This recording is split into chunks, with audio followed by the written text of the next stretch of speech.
Good morning, everyone. It is an absolute pleasure to be here with you. I'm super excited to jump into another challenge, another general challenge today. We're not going to get overly specific for each one of the areas of discipline, but we will be looking into what does it take in order to achieve certification, different options for how we can actually take the test. So we'll be getting started here in a minute. I like to pop in here a couple minutes early. Well, actually, today's 2 minutes early, and just to say hi to everybody. So if you are seeing this, feel free to jump in and introduce yourself. Again, I can't see your names who's watching this, so it's always fun to see those comments as Roland, who is on there. Oh, Ruggiero, you are such a faithful person. It's good to see you on here, my friend. Prab Hackerin, good to see you on as well. And I do like when you drop your name in there, don't be bashful. Like, don't be bashful at all. It's okay if you, nobody's going to like call you out or anything like that. But now, if you haven't already, well, it helps me every time, unless you're a regular here. Drop your country in there. It's always fun to see how everyone is spread out across the world. Mihal and Steve, good to see you here, my friends, as well. All right. I have the pleasure of working on a daily basis now with Mihal and Steve and such wonderful people there. Andre, very good to see you. Shreyas and Frederico. Wow. Excellent. Good to see you. Hey, Minu from India. Wonderful. Sri Lanka. IA Adam. Good to see my friend Israel. Oh, awesome. This is great. It makes me really happy to see everybody showing up here. And we're going to be getting started. Brian Carroll from Texas. Good. That is wonderful. Good to see you here. In Paris, yes. We have a good number of countries represented here. That's awesome. Makes me very happy to see everyone here and engaging, and that's the most important part. You have got to get in here and participate and make this your own. This commitment your own. And I'm going to share a bit of a struggle that I've been trying to fight through myself here recently, and it's very much related to studying here. So once we jump in. Oh, Edward, wow, it is good to see you here, my friend. I think ultimately let's just jump in with one thing that I think is really, really important to say, and that is we have one of the people we work with on a daily basis is in Ukraine, a person that's actually helped a lot with certification development. He's helped with updating the study guides and practice tests. He's invested a lot also in Ukraine, and I've very closely followed what's been happening there, and it just honestly just breaks my heart. I mean, it really breaks my heart to see what's happening, and I don't have much else to say about that other than just um the heroism that's coming out of Ukraine. It's incredible. The heartbreaking pictures of families being separated. The dad's going to fight, the wife and the kids going to Poland or another country. I just never knowing if you'll even see each other again. Man, yeah, it's tremendous. It's incredibly unfortunate, but you might say the silver line in the clouds is to see the humanity, the bravery that is coming out of a country that's, again, like I said last week, David and Goliath. I don't really know of a better way to put it. It's incredible. So definitely, as it doesn't seem like a common expression in like we would say here in the United States, but definitely but it's very common. It seems like in from Ukraine, what people in Ukraine say. So I'm guessing it's a little more of a common expression over there. But glory to Ukraine and glory to those heroes. Yeah. So I understand that a number of people who do participate, Edward is one of them, is from Ukraine, and just keep it up. And our hearts are with you as you're facing this type of a trial. So yeah. Not much else I can say on that, but it's creating a massive problem, I think, ultimately for a lot of companies. I mean, Ukraine was a tech powerhouse, and um, there's a lot of challenges there. And so I hope that this situation gets resolved very quickly. And yeah, I'll just leave it at that. I hope when we pray daily for those of you in Ukraine and who are affected by this terrible situation. All right, well, it's quite the way to start this, but it's could not be more important. Yeah. So continuing on, if I can make a break from that. Continuing on, I like to throw in one of these gifs every morning, and I like coffee myself, but I had just got hopped up on some Red Bull, so that keeps me going here when I need some extra a little kick in the butt, get you going. It's been a great morning so far. And that I'm sorry, go back to that real quick. That's the thing, like I've I see, and I hope all of us realize the blessing that peace and prosperity is. And I know there's different levels of prosperity throughout the world. Um, but peace is there's generally in most places of the world there's reasonable levels of peace. And when we have a situation like this, it just makes me think, wow, I wake up, go to the gym, come home, get ready for this. Like I don't have to worry about this type of stuff. And yet I realize it's totally woken me up to the fact of what a blessing peace is. And so I hope there's a slight diversion again from talking about certifications. I hope that every one of you uh, takes a moment to be grateful for the peace that we do enjoy and pray for those who are experiencing terrible situations. All right. So continuing on, as always, I do like to call your attention to Swiftottercom/challenge. Joseph, why is this important? Come on. I call your attention to this because yes, it is important. So first, you want to join the challenge. I get if you want to be a private person, fine, you don't have to. But there is a very important thing that you have to do in order to win some of these cool prizes, like this, these awesome shirts. That TV's not rendering out very well in the background. Now, like this. Here you can see this better.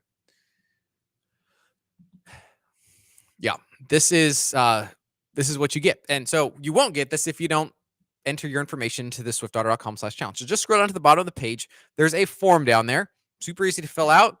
And the first 60 highest or the 60 highest scoring participants get this shirt. So if you have a good score, and that's motivation to get even a better score, we're going to ship this to you free no matter where you are in the world. And if you're international, you get it via DHL. In other words, you're going to get this thing. Plus, we're going to pick 3 random winners out of this pool, and 3 people are going to get Bose headphones. I mean, seriously, these are the ones I use all day, every day. I like them, and I was on the plane last week, and I'm wearing these things. They're a piece of junk comparatively. I like my Bose headphones, so I thought, hey, let's go all out. 3 of you are going to get the nice Bose headphones, not these wireless pieces of junk, or these wired pieces of junk, like the nice Bose headphones. So there you go. There, you have an opportunity to win those. Mohammed asked, what happens if you have multiple certifications? Good question. So I actually don't know if we have nailed that one down yet. I believe it will be 1 chance per person, but I'm not 100% sure. So I will, yes, feel free to go ahead, submit every score on that, and we'll work through that rule. I don't remember off the top of my head if we have that or not, but I'll get with Logan and we'll get that set. Hey, Dan, welcome. Come on in. Dan is our big rock star on our Slack channel. So I don't have that slide in here, but swiftdaughter.com/Slack. If any of you are not part of that, join it. Dan is an absolute rock star there. He's answered a ton of questions, and we're really grateful to have him as part of our community. All right, let's go into some congratulations. Some wonderful people who have achieved certification. Mohammed, hopefully you haven't.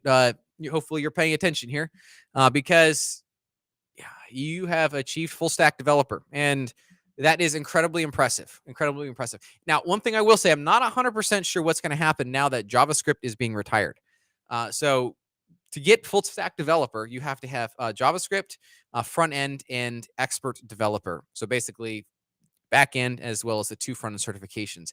Now that JavaScript is being retired, I'll be curious to see what's going to happen with full stack. But regardless, Mohammed, absolutely outstanding work. Great job, everybody. Should give a silent round of applause because you can't see each other. So whatever. Sandkalp, Chief Certification. Sunyash, congratulations. Good job on this. And then also Gerard. I didn't see a public notification. He sent me an email about this. So, but I wanted to give him a big shout out as well.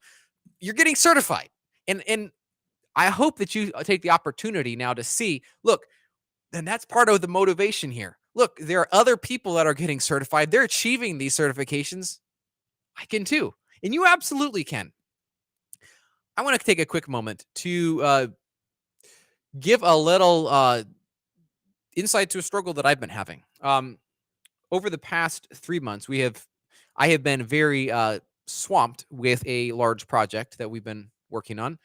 And it's these 3 months that I've also been trying to fit in work on the courses. And I have really, really struggled to get the time in that I've needed. What I had a realization over the past couple days, I need to, excuse me, I need to dedicate a certain amount of time that's completely untouchable to this course development. Saturdays have been that historically, and it was just really difficult in the weeks.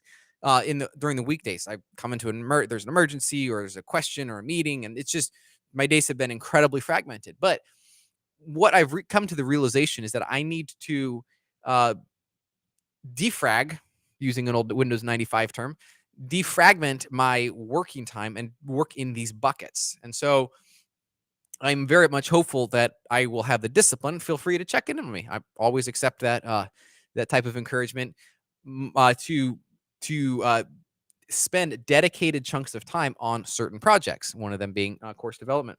Um, as a result, well, the way that I bring that up now, and way to extend that to you all, is this study time that you're working through. We're now roughly 2 full months into this. It's easy to take a break. We run into a big project. We're like, oh, we got to go, and at the end of the day, it's like, oh shoot, I didn't get more study time in. I'll do it tomorrow, and then the next day happens, and another big project, emergency thing that needs to get out the door, or we're in meetings all day, and it just doesn't happen. So my challenge to you and my challenge to myself is, let's make sure we spend this dedicated time on whatever this important project is. Remember, certification is a long-term value add. You're going to see value right now, but it's a long-term goal. It's a long game that you're playing here, as opposed to just uh, a short little thing. A ticket right here, right now, is a short deal, and you gain just a little bit of experience from that, and that adds up over time. But ultimately, as you are able to dedicate time to long-term career development or growth, you're going to win very much in the long term. So all of that together, you're going to it's going to be a huge plus for you, and it's a challenge for me. I've actually been working through started working through a course by Cal Newport. He wrote Deep Work, and Scott Young, something like that. I think that's his name. So I'm excited. It's been really good so far, and just jumping into that has been a real good challenge for me, and I want to extend that challenge onto you. All right. Let's jump into, if we have any the questions that we're going to test questions, breaking those apart, how we can understand that. We're going to jump into that a little bit further today. We're also going to talk about where and how to take the test. That's pretty easy, but at least we can talk that through. And then finally, we did not get much time to work through business practitioner test questions. You're like, Joseph, I'm a developer. Why would I want to talk about business practitioner? Good question. Because, well, number one, you might want to become a business practitioner eventually. Or these are still test questions, and they're still related to Magento, and they're still probably quite pertinent to what you're doing, except it's not necessarily code related. It's still quite helpful. So we're going to dive into some of these business practitioner questions. We're going to understand what does it take to answer them correctly as well. So very important. These Magento questions are practical. So there's going to actually, I should back up. On expert developer, on the expert test, these are very practical questions. What's the effect of this? Um, how how do you solve this problem? There's going to be a paragraph of text usually describing the problem, providing some background, a scene setter, if you will, for what's going on. Then there's going to be a line of as a question, and then there's going to be 3 or 4 answers. 3 answers would be there is 1 correct answer. 4 would mean that there are 2 correct answers. Um, it sounds pretty simple, sounds pretty easy, but I found it's actually notoriously difficult.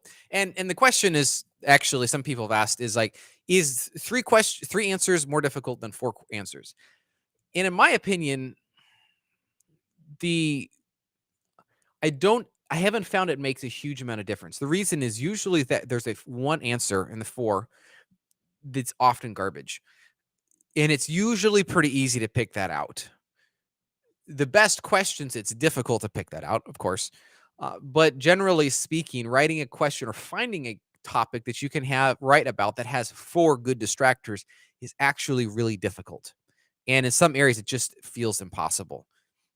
For example, like let's say the question's about something like a customization, and the question is something about in okay, how do you apply this customization? Well, do you use a preference? Do you use a round plug, or do you use a plugin or an event observer? Like if we were to boil down the answers, okay, what would be the fourth be? Don't do the answer. Well, that's baloney. Like that, we're the question is about creating an answer. So it feels like in a lot of cases, 3 answers is ideal, but on some of those occasions, that fourth can, if written correctly and if it's on a good topic, a fourth answer can make it more difficult. But generally speaking, I feel like that fourth answer is pretty easy to pick out.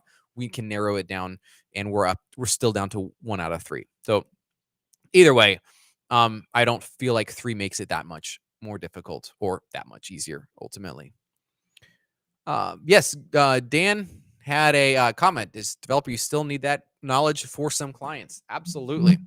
That is a good point. And especially one thing I've seen as a trajectory for developers is, this varies per agency. And again, honestly, we're still figuring out what works at our agency, but uh, you typically will have a developer that does at least some level of client interaction, and being able to carry on those conversations is really important. And again, it depends on the agency. Sometimes it goes strictly through the project manager, which is kind of what we've been leaning towards ourselves. But it's, I don't know, it's the 6 of one, half a dozen of another. But as you are able to communicate, as you're able to, even if the communication goes to the project manager is not going to often not be technical enough to understand whether this is a good answer or not as good of an answer. So I'll keep that in mind there. All right, let's see here. There we go. All right, so let's jump into the next conversation as far as where do we take the test. I have a couple of options here, as you probably have guessed. Number 1 would be at a test center. You know, I have been a very ardent proponent against taking this test at a test center. I'm like, well, why would you want to do that if you can just be in the comfort of your own home and take the test there? Pretty easy, and no problems. I mean, it's just, yeah, super easy. But at the end of the day, to be really frank, it's this kind of stuff that happens. You're sitting there, and okay, some of these places do provide earplugs. You're sitting there, and you hear this person that sounds like they're dying of a cold or a flu next to you, and it's like, okay, how do you work with that happening? Or somebody's really nervous and they're rocking in the inevitably squeaky chair next to you. They're rocking back and forth, or somebody's having a problem taking their test, and they feels like they've walked in and out of the test center for like the testing room 5 times. And it's like, I'm just trying to focus on this dumb test. And that's historically been the reason that I have not liked it. The other thing is as well, you have to be scheduled in advance. So You have to get transportation to go to the test center. You have to schedule it's a lot more of a pain. It takes more time versus if I just sit down here in my office, literally it was I normally take it right over here. And it's super fast, super easy. Um, I don't have to go anywhere. Hour and a half. Hopefully, I'm done. Although I did have a really bad experience taking. Well, actually, let me just say this: the other option is to take at your home or office. Now, I'm going to go through all of the challenges. Hey, Salvatore, good to see you here, my friend. Let me go through the challenges, and you're going to think, well, Joseph, why would I ever want to take a test at home now? So bear with me. Just let's look at this here. One of the surprising aspects that has come out of this is it does feel like an invasion of privacy. Literally, when I take my test, so actually, just a little couple quick notes. What I do is I have this little table that I set up. I put it over here by my window, and the reason is they are going to ask you to show the entire room. And if I was sitting here at my desk, I would have to prove that my computer screens are off. Uh, and I feel like it's going to be a bit more of a pain, if you will, in order to prove that I'm being legit about this test. Versus if I just set up over here, they can see that I'm a long ways away from my computer screens and nothing is there's nothing that's problematic. They obviously want the room, nobody else in the room. They want no other sounds, no people talking. So if you're in like a cubicle environment, that could be a little difficult. You have to book the conference room, something along those lines. But it does feel like a little bit of an invasion of privacy if you are doing it at home. Uh, they're going to see everything in the room, and it's recorded video. So I can't imagine why they'd ever release it, but there's always that possibility. So just keep that in mind. And yeah, I have found it can be difficult to work with the proctors because basically what happens is you set up it's basically a Zoom call that's recorded. And I guess that's secure, or they maybe have other protocols in place. I don't know, but uh, they set up this Zoom call, and I've had a lot of trouble getting that Zoom call kicked off. Just keep that in mind. You have to follow the instructions very, very carefully. Matthias, absolutely. I'm going to pop your comment up here. You said that you cannot read questions out loud. Yep, I can see that. That's not something that I normally do as I'm taking a test, but I can see how that would be helpful and beneficial and something you can't do. So that would be frustrating. Absolutely. So the Zoom that often breaks. You have to kind of go through this protocol. You have to show them your ID. Your ID has to stay on your computer next to you. Um, they read you these instructions, and then they ask, and then they're reading off of a script. I get that. Then they always say is they're going to check and see if Adobe has any more specific instructions, and then they always come back and say no, they do not have any additional instructions. So you'll as you take these tests, you'll see these patterns. It is what it is. Then there's going to be this pre-survey that they're going to have you take, and you can walk through that. And okay, you're going to answer these questions there. It's honestly not a huge deal.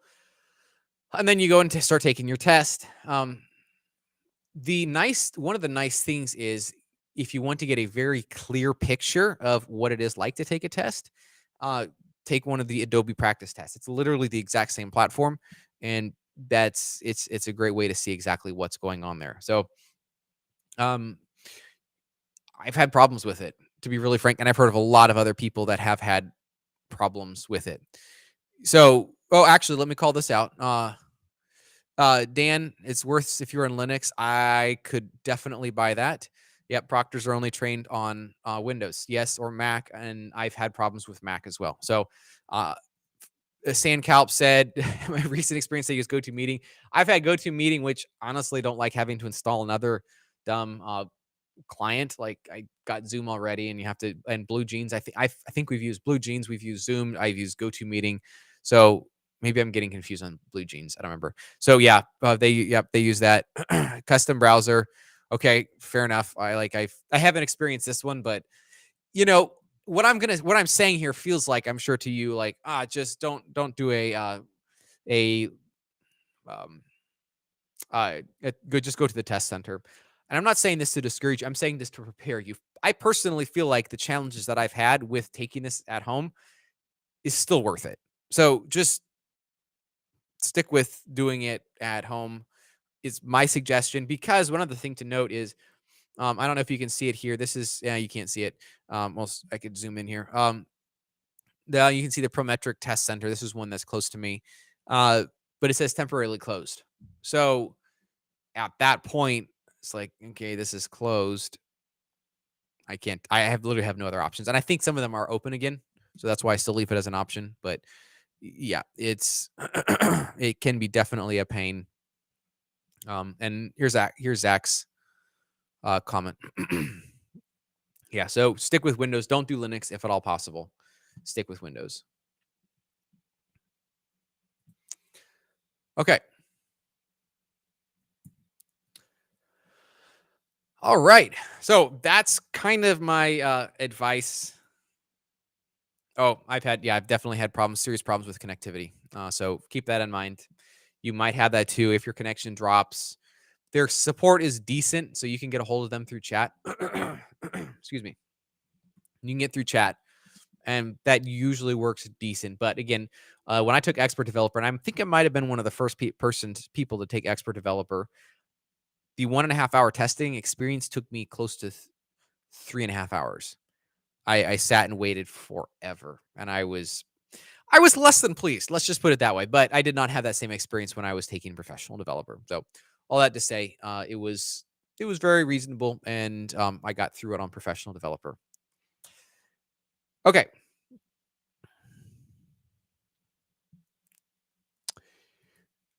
Mike asked, is the URL defined in our test centers in our area? I believe. Oh, and the name just escaped me. There are two places you can take the test. One is Examity, and the other one is starts with a P. So maybe someone else can jump in there and tell me what that is. Starts with a P, and it's not PCI. Starts with a P, and that is the in-person testing centers.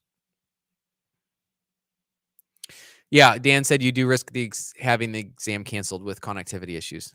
PSI, thank you, Sandcalp. Appreciate that. You are right. I was off by one letter, so that wasn't bad. PSI, yep, you are 100% right. Thanks, guys. That's good. Okay, just to make sure we see this for everybody. Yep, cool. All right, excellent. So let's one thing I want to talk about here before we also jump into some of these other questions, and I don't see these as often on the newer tests, but I think they're really important to understand, if nothing else, from a development perspective. And that is this: the abilities in test questions. When you see a question that says keeping simplicity in mind, keeping upgradability in mind, keeping maintainability in mind, for me, those have always struck about as much terror as you can strike for taking a test. And we're already on kind of hyped up nerves taking a test, just because it's like, I want to pass this thing. Like, how am I going to do? How am I going to do? And I got to hit that final button. I don't want to do that, the finish exam button. And then we come across question like that. And I think the reason it's difficult is that means at least two answers are correct. Maybe all of the answers are correct. However, there is one of these answers that is more correct, and that is very much calling it out here. So let's say there are three answers. That means at least two answers are going to be correct, and that means the third answer is going to be incorrect. And if done correctly, all three are going to seem correct.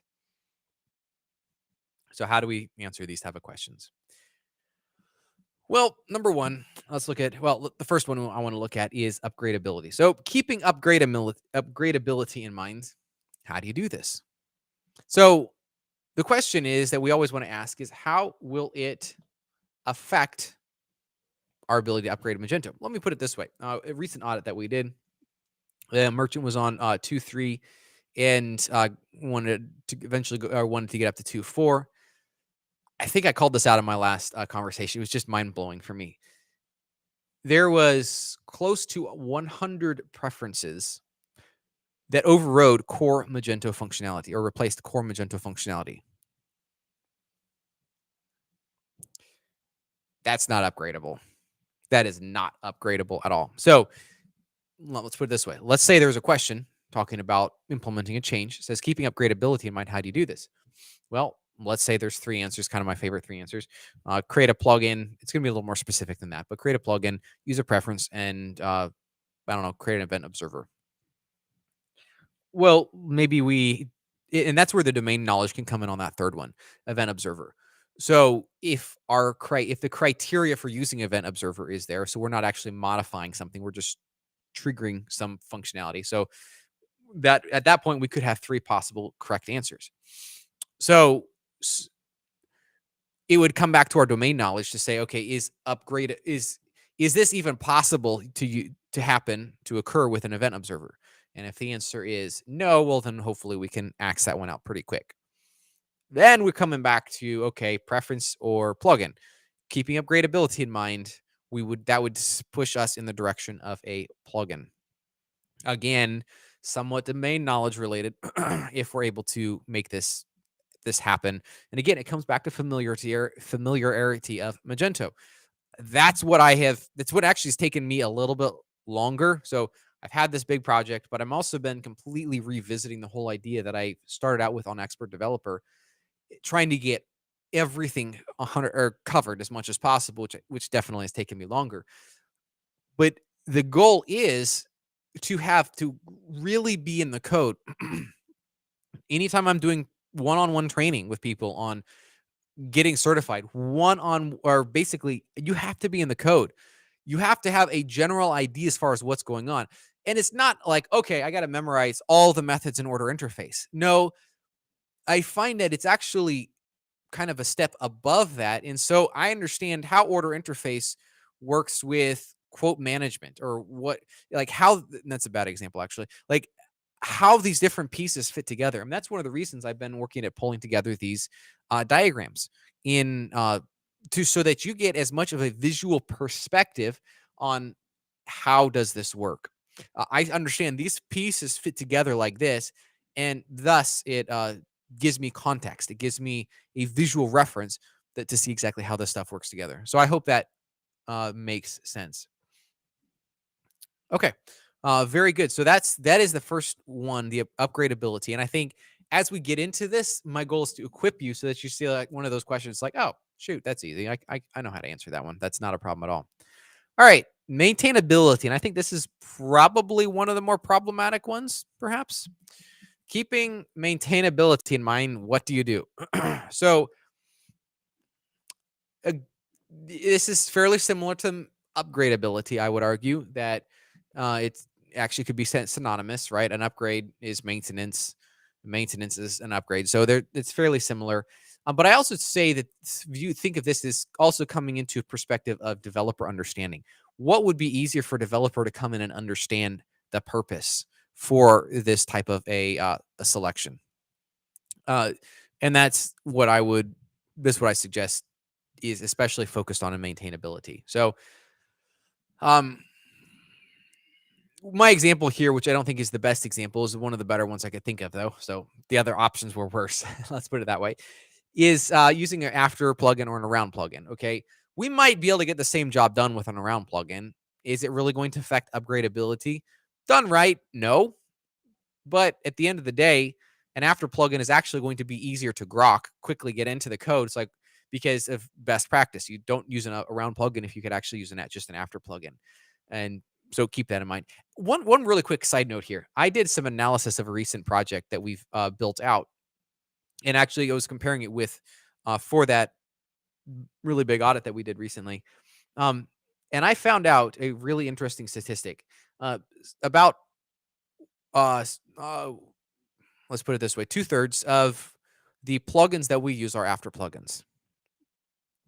1/6 of the plugins that we use are before plugins, and 1/6 of them are around plugins. And I don't think that this is a rule you have to live by, but I think it's it's a check that you need to ask yourself. If I am reaching for an around plugin, is this the absolute best way? And there's a couple of cases where it's necessary. Again, it's evidenced by about 1/6 of the plugins that we've built on this one project. And I haven't analyzed it beyond that one project. Is this reasonable? Is this good? So yeah, there's definitely some cases for around plugins and some cases for before. But the vast majority of them are after plugins. And so I think those numbers will, of course, vary. This is by no means a rule, but it should always be a check. Can I get away with a after plugin instead of using an around plugin? All right, let's catch up on a couple of questions here. Um, Here's a question right here. I don't know, is it Brian or Brain? So please correct me there, whichever one it is.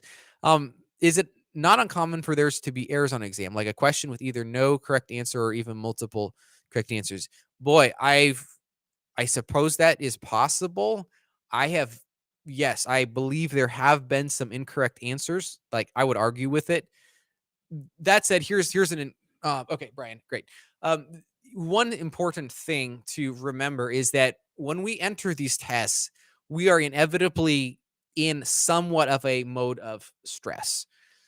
And I have found that my brain does not work quite as well. So one thing that's really important is to try to just relax yourself. And it's incredibly frustrating if you have problems with a test. That just increases the stress level. But that said, my body is in somewhat of a fight or flight mode. I try to have it be in fight mode while I'm working through these tests. And yeah, it is difficult, and it is to understand. And ultimately, the question writer does not think that there's an error in that. I would think, but at the end of the day, there can be errors. And if you think that, write that in the comments. And I hope Adobe's paying attention to those comments. I've definitely written up a few comments on those. It's like, I don't understand this. This doesn't make any sense. Whatever. Just be nice, of course. But yes, I would say it is definitely possible. I hope it's like non-existent, but I would say it's definitely possible. Extension attributes for entity. Prab Hackerin, maybe you want to elaborate a little bit more on this one. I'd be happy to provide some insight if at all possible. Hey, I like your icon. It says you only fail when you stop trying. Nice, nice, good one. Um, Dan, or a plugin you have to use, you can have disable true and sort out a lot of issues. Yes, absolutely. Disable if yes, you can. That's a great option. Maintainability using a round plugin. We should avoid a round plugin. Sandcalp. Absolutely. Yes, there is a couple of situations, and I will take a moment to say there are a couple of situations where round plugins are useful. And that is if you need to have some functionality run before and after. That's probably one of the biggest areas that I think it's acceptable to use it. Just be really careful. I put out a post on LinkedIn a while ago, and I think Twitter too. Basically, you can use uh, func get args and then array shift off the first two, which ensures that all arguments proceed through. It shouldn't be a problem for using an around plugin on Magento code, but any other module vendor is more likely to just switch up their API on a regular basis, and that can cause some real problems. All right. Here's a quick question. Why should we avoid using direct object manager? There are a number of reasons for that. One of the less intuitive reasons I'll start with is it makes testing more difficult. Uh, so whatever, that's fine. Um, that's not as concrete for most people. I find the biggest reason to avoid it is it bypasses proper procedures, if you will. Um, that said, there are a couple of reasons to use it directly in your code, but I'll get into that in a second. So one of the biggest reasons to avoid it is by bearing object manager in your code, like in a class, for example, it's outside of the constructor. And the constructor I have found is very helpful to see what dependencies this class actually has. So if you have your object manager utilized all over in the code, you have no idea what this code is dependent on. And ultimately, it makes it much more difficult, even for PHP Storm, to help auto hint and auto type exactly what is going on in this class, which is static analysis. Thank you. That's the word I was looking for. To provide static analysis on this class, which you can of course type hint it in, but it's like, why do that?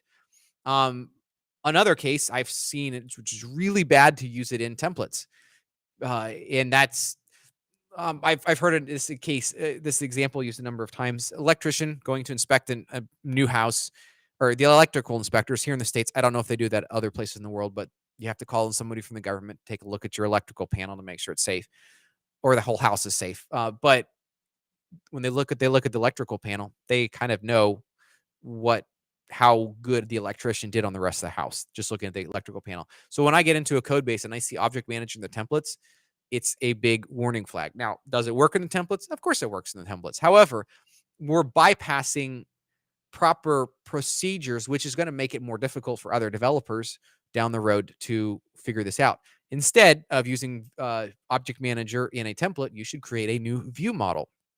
The view model is a class like everything else. You drop your dependencies in there, and then you have your methods in is to fetch this data, to work with this data, whatever you're going to do there. And then you call those methods directly from the template. Now, here's where it becomes helpful. Your template should have as little, in my opinion, as little PHP as possible in there. It should almost be able to be just switched over to, and I'm forgetting the name of it. There's like some of these templating languages that's included in Symfony, and some of Laravel has one. Blade, Laravel uses Blade. I can't remember. Twig. Thank you, Twig. For it basically should be able to be switched over to some of this stuff. So it's not actually running or processing PHP, with exceptions, of course. But the more data you can load from this view model, well, guess what? It's now testable. And while I know testing in every case is not necessarily possible, it's testable. And better yet than that, I'm sure you guys are saying this in the comments. I'm not looking over there yet, but I'm sure you're saying it's also reusable. So this logic that you have that's running in your PHTML template is now actually reusable. So you can have several PHTML templates all referencing the same code base or same code, which makes fewer bugs, easier to maintain. And well, we can just stop right there.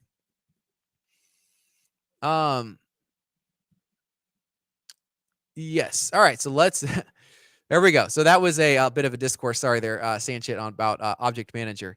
You try before and after plugins as the objects are passed on as singleton. I'm not 100% sure what you're referring to here, Sandcalp. So maybe you can elaborate a little bit more. Dan, why did Magento not ditch the Object Manager? This is yeah. Oh, I know. It's used all the time in the themes that are included, and it's incredibly bothering. Here's Zach. What Zach has to say, because it makes things way harder. Absolutely.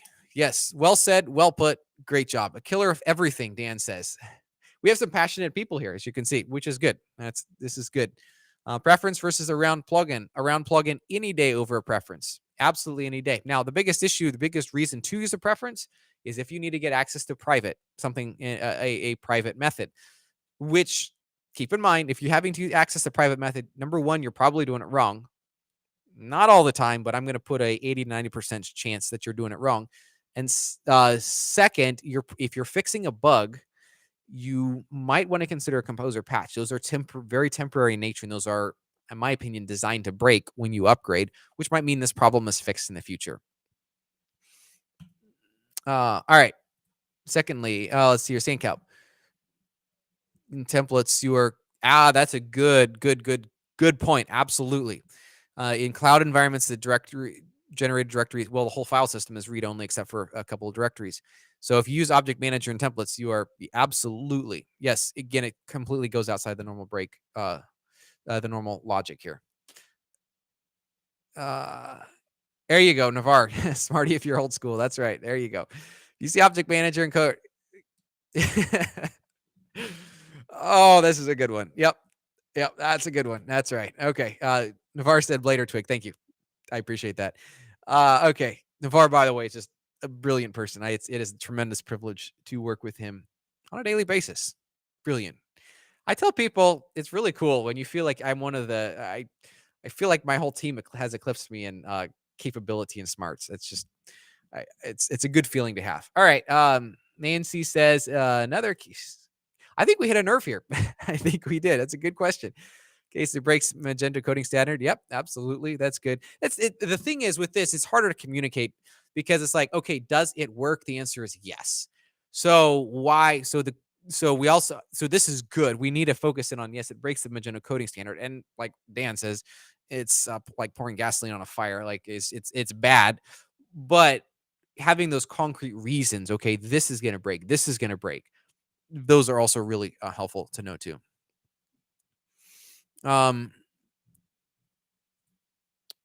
Let's see here. Zach says if there's dependency injection, that's 90. Yep, absolutely.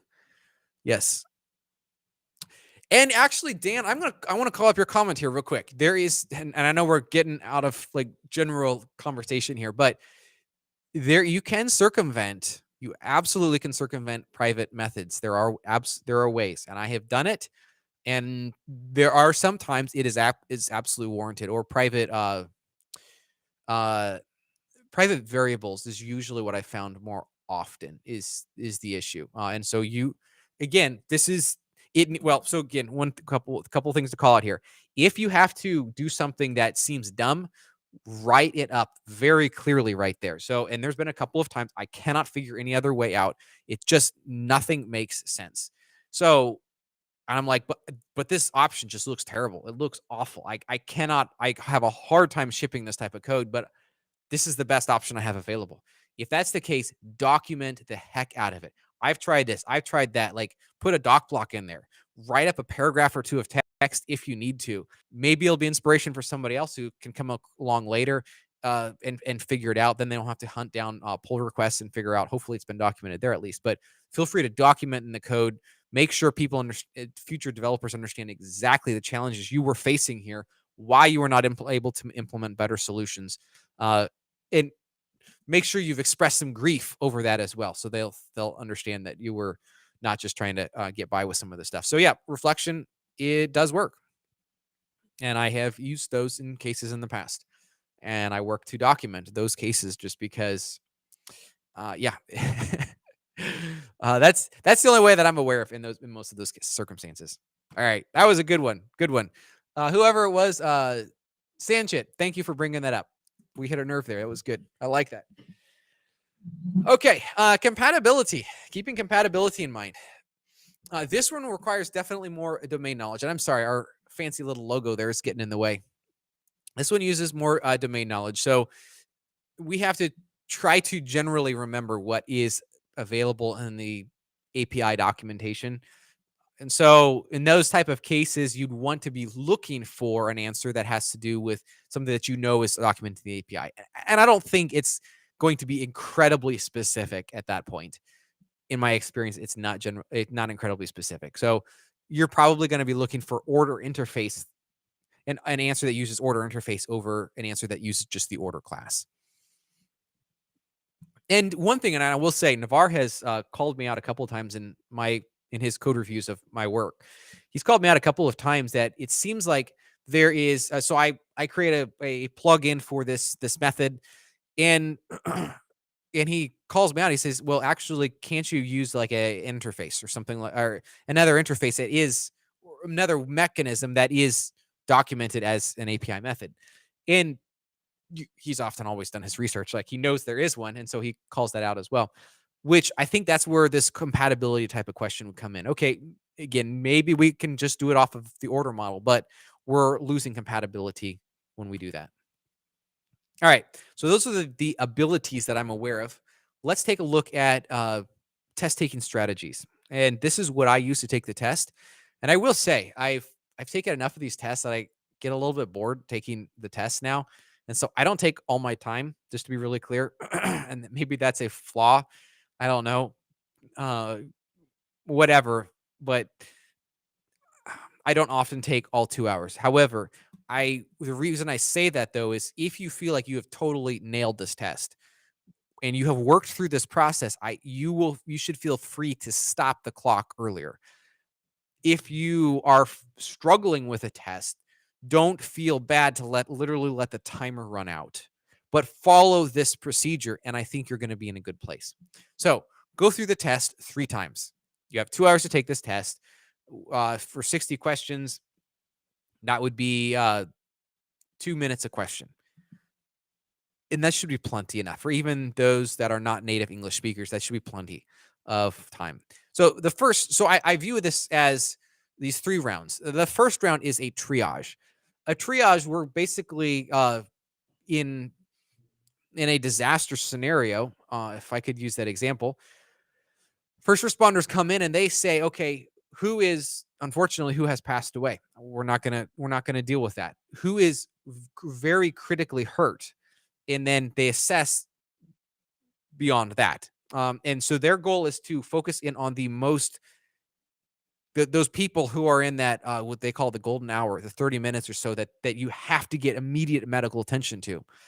And while I'm grateful we're not having to deal with that while taking a test, I know it can seem like that a little bit just because we want to get this test passed. So the first round is the triage round. The goal is to assess every single question in the test. What are we up against? Are we up against uh, a massive wall that it's going to take a Herculean effort to get over, or are we going to just breeze through this test? Now, don't get too confident if you feel like you can breeze through this test, but just start through this test and mark an answer. What I do is I mark an answer for every one of these questions. Round number one. If there is something you don't know, and it's like, wow, this doesn't make any sense, try to mark an answer for that if you can. And I think some of these tests now you're required to mark an answer. But then there is a checkbox that says mark for review. Hit that, move on. Don't spend more than, well, I have 30 minutes, so that would be about 30 seconds a question if you can. Try to take no more than 30 seconds for each question this first go around. The second go around now, you have answered every one of your questions. Great, good for you. However, you now probably have some questions marked. Even when I went through the professional exam, and I think I literally spent 30 to 45 minutes on that test. Might have been, actually been 20 minutes, 20 to 30 minutes. When I went through that in the first time, I marked a number of those questions for review just because I was trying to get through it quick. And it allows me to keep moving. I mark my best answer. I just keep moving. Come back, and then you work through those mark for review questions. Read those questions incredibly thoroughly. I found a number of times one word makes the entire difference, changes the answer. Read it very carefully. Unfortunately, can't read it out loud, but read it very carefully. One thing to know, and I've helped a number of people who struggled with their certifications, and the first answer is almost always right. So what I've told these people is if you change your first answer, make sure, like, you can't write it down, but literally have a documentable reason why that first answer was incorrect. Like, you could write it down. Okay, I missed this word in here and I missed this word. Oh, and I just thought of this other aspect. As such, I am changing my answer. Be very intentional about it. Very intentional. But once you feel like this is a good answer for these particular reasons, then go ahead and change your answer. Work through this version. So 30 to 40 minutes, plus or minus, should get you in striking reach of your goal of passing the test. And finally, you want to go through each answer and double check yourself on your third round. This is the dangerous round, but it also is helpful. I always find that I change my answer on 2 to 3 questions. But again, make sure those changes are 100% documentable. Like, you could call me up and say, "Hey, Joseph, I had question." Of course, don't tell me the exact question, but like, I had this question. This is how I answered it first because of these reasons. And now as I work through this, I'm changing because of these reasons. And one of those reasons that is very valid is I actually saw the answer to this question on another question. And I'm putting 2 and 2 together. I worked through round 2 and this started making more sense here. So now I'm going to apply this knowledge over here and it's going to make that answer correct as well. So this is, I would say it's really important to take that last third round and go through there and understand what's going on. Again, mistakes happen. This is kind of quality control. I know you developers don't like that, but it's good to go through, do a quick quality control check, and then you're done with the test. Use up the clock if you need to. And so don't feel bad either way. But if you feel like you're struggling at all with the test, use up that clock. If you're not struggling with it, if you feel like you got it mastered, or if you're okay with a failure, you just got your feet wet, no problem, then of course you can feel free to click out as soon as possible or whenever you want. Another quick thing. When should I take this test? Yeah. I'm going to sound superstitious when I say this, but I promise you I have a reason for this. Schedule it for Tuesday. Most developers I am aware of that are studying for this are studying on company time. And when you study on company time, you're obviously not studying on the weekend. I would submit that it's really good to study on the weekend. Invest yourself into this, not just your company's efforts. So if you're not studying on the weekend, personally for me, when I'm studying really hard for a test, I don't study on Sunday. I take that as my day off, and then I get back into studying on Monday, and then I like to go take it on Tuesday. That's just me, what I like to do. But here's the most important thing. Block it off. If this is the morning, block it off. Don't check your phone. Don't check your email, because inevitably, Murphy's Law, something terrible is going to happen. Make sure that your team knows you are 100% offline. You are not able to answer the phone, Slack, email, whatever. It's not happening this morning. Done. Seriously. It's what's going to happen. So, yeah, that's what I have to say today. That actually took a little longer than I was hoping. So because of good conversation. So that's a good problem to have. I would like to jump in and take a quick gander at the business practitioner. We have just a couple of minutes. However, I will prioritize any other questions before we jump into business practitioner. And worst case, we will talk about business practitioner in our, we're continuing covering that in the study groups. And if I can, please make sure to join those study groups. I've gotten tremendous reviews from that. People love those study groups. And I'm really excited about that. I really am. It makes me very happy to see this next level of equipment, if you will, equipping of you all to be great developers. And again, I am super grateful for the team, for Jesse, for Navar, for Wukash, as they have just knocked it out of the park when it comes to this training. So really, really excited. Any other questions? Otherwise, we'll walk through a couple of business practitioner questions. And if we don't get time to do that today, I promise we will do that in our next general session. But also, my goal is to we'll maybe talk about that some of our business practitioner study group next week.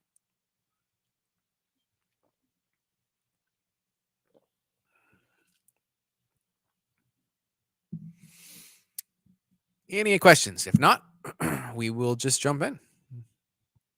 Cool. All right. And one thing I will say is on these practice test questions, I have seen that some of them they're not like the test. And so practice tests can be more the rejects. So keep that in mind. All right. Merchant is running on Adobe Commerce and would like to implement product recommendations on the site. What features are available to them? I love questions like this. This is pretty easy. However, there's a complicating factor. So we have three options here. Basically, manual product recommendations, which is available in all three of these. Great. So manual product recommendations is a guarantee. So now we can filter it down. We can look at Magento product recommendations. All right. That's in 2 out of the 3. And then related products is in the 3rd. What features are available to them? So one thing to note is anytime you see Adobe Commerce or Adobe Open Source mentioned in this, that is a filtering factor right there. So this is Adobe Commerce. So manual product recommendations, Adobe Sensei, and related product rules. All 3 of these are available as options, and I'm going to select B simply because this comes down to domain knowledge. And by the way, here is where you can, a couple of things. Here is where you can add a comment like this question. This is awful question. Drop it in there if you need to. You can also flag it and unflag it. So at the end, this flag this page button, which is behind my Otter logo again, this is where you can mark a question for review later. All right, save and go to the next page. All right, a merchant wants to set up different prices for their wholesale retail customers. Which open source feature can be used with tier pricing to achieve this? I think this is just pretty easy domain knowledge. Again, these 2 questions are pretty easy compared to what is on the test, but it's a good try still. Okay, merchant using Adobe Commerce Cloud has determined that some transactions are randomly very slow. Which native functionality would a business practitioner use to troubleshoot? All right, again, a filtering factor. Adobe Commerce Cloud. Okay, what options are available in Adobe Commerce Cloud? You review the logs in Kibana. I don't think that's available in Adobe Commerce Cloud. Use Xdebug Profiler. To my extent, that is a possibility, but it would mean that this is very replicable.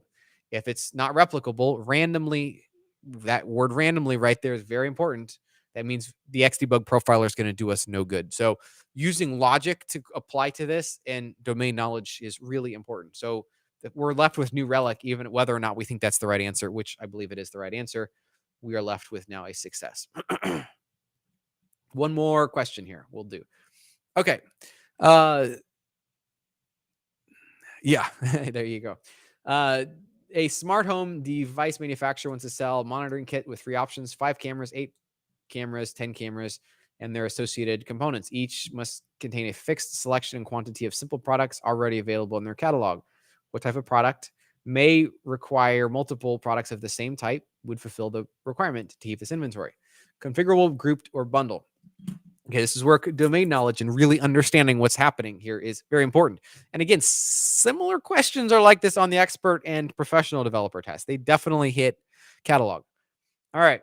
Configurable. Well, configurable, we can have multiple selections, but it all is filtering for one final SKU. So configurable is out. Bundle. Well, we can create a bundle product basically has a list of products that are shipped or delivered. Okay. That sounding more like it. And then finally grouped, which is basically you can select how many you would like of each product, but it's not like you can select additional components. So bundle product is our answer there. We'll go into a little bit more. I'm going to skip through a few more questions when we do this next week. I don't know if these are actually mixed up. Actually, I don't remember seeing this one. So either way, this is good.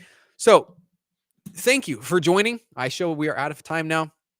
I hope you have found it very beneficial, this conversation, and feel free to jump in on our Slack channel. I tell people it's the second biggest Magento community, and I'm really, really excited about the wonderful people on there, the great help that is provided for both directions, and the inspiration that it gives to everybody to as we all seek to get better in our careers and at our craft of building quality e-commerce websites. So thank you all for joining, and we will see you next week. Don't miss our study groups.